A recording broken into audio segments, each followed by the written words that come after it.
तारीख थी 27 अक्टूबर और सन था 1947।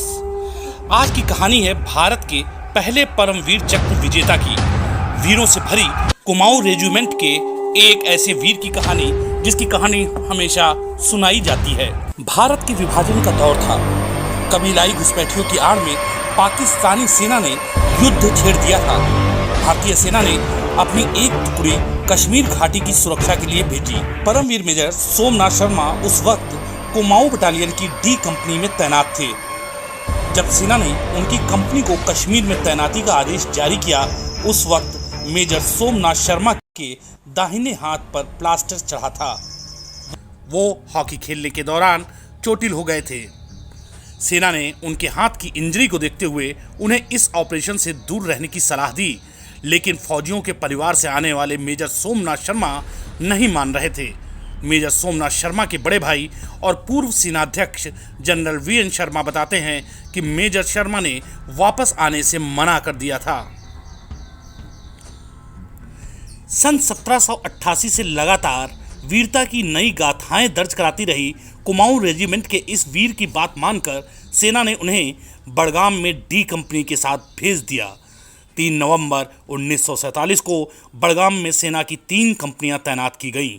उन्हें उत्तर की तरफ से बढ़ने वाले पाकिस्तानी सैनिकों को श्रीनगर पहुंचने से रोकना था। उसी दौरान मेजर सोमनाथ शर्मा की डी कंपनी के जवानों पर स्थानीय घरों से फायरिंग होनी शुरू हो गई। आम जान माल को नुकसान न पहुंचे, इसलिए सैनिकों ने जवाबी कार्रवाई नहीं की। उसी वक्त करीब 700 आतंकियों और पाकिस्तानी सैनिकों की एक टुकड़ी गुलमर्ग से बड़गाम की तरफ बढ़ी। मेजर सोमनाथ शर्मा की डी कंपनी तीनों तरफ से दुश्मनों से घिर गई। उनकी कंपनी पर मोर्टार से भारी हमला हुआ। मेजर सोमनाथ शर्मा की सैन्य टुकड़ी ने बहादुरी से मुकाबला किया। मेजर शर्मा अपने जवानों का हौसला बढ़ाते रहे। एक हाथ पर प्लास्टर चढ़े होने के बावजूद वो 3 सैन्य टुकड़ियों के हमले का संचालन संभाल रहे थे। श्रीनगर और उसके एयरपोर्ट को बचाए रखने के लिए आतंकियों और पाकिस्तानी सेना को वहीं रोके रखना जरूरी था। 3 तरफा हमले से डी कंपनी को जबरदस्त नुकसान हुआ था। इसी दौरान आतंकियों का एक मोर्टार शेल गोला बारूद के एक जखीरे पर गिरा।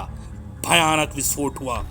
इस भयानक हमले में मेजर सोमनाथ शर्मा वीर गति को प्राप्त हुए। शहीद होने से पहले उन्होंने अपने हेडक्वार्टर को संदेशा भेजा था।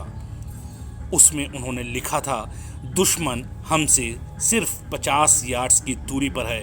हमारी संख्या काफ़ी कम है। हम भयानक हमले की जद में हैं, लेकिन हमने 1 इंच जमीन नहीं छोड़ी है। हम अपने आखिर सैनिक और आखिरी सांस तक लड़ेंगे। जब तक बचाव के लिए कुमाऊं रेजिमेंट की पहली बटालियन वहां पहुंचती, काफ़ी नुकसान हो चुका था। जंग के मैदान में एक भारतीय सैनिक के मुकाबले दुश्मनों की संख्या 7 थी। इसके बावजूद मेजर शर्मा की डी कंपनी ने 200 आतंकियों और पाकिस्तानी सैनिकों को ढेर कर दिया था। उन्हें आगे बढ़ने से रोक दिया था। इस मुठभेड़ में मेजर सोमनाथ शर्मा और एक जूनियर कमीशन्ड ऑफिसर के साथ 20 जवान शहीद हो गए। मेजर शर्मा की बॉडी 3 दिन बाद मिली। मेजर सोमनाथ शर्मा की वीरता ने भारतीय सेना का सीना गर्व से चौड़ा कर दिया था। इसलिए जब 1950 में सेना के पहले सर्वोच्च सम्मान परमवीर चक्र का ऐलान हुआ, तो सबसे पहले नाम मेजर सोमनाथ शर्मा का ही चुना गया। कुमाऊं रेजिमेंट को अब तक वीरता के सर्वोच्च सम्मान 3 परमवीर चक्र मिल चुके हैं। आज भी मेजर सोमनाथ शर्मा के पैतृक निवास ढांड में उनकी याद में चैरिटेबल ट्रस्ट भी कार्यरत है। यहाँ पर सप्ताह के 4 दिन डॉक्टर सेवाएं देते हैं, जिसमें आसपास के क्षेत्रों के लोगों के स्वास्थ्य की जांच भी की जाती है। पराक्रम की ऐसी ही और कहानियां देखने के लिए प्लीज हमारे चैनल को लाइक, शेयर और सब्सक्राइब कीजिए। और हाँ, नोटिफिकेशन का बेल जरूर दबाएं ताकि हर वीडियो आपको सबसे पहले मिल सके।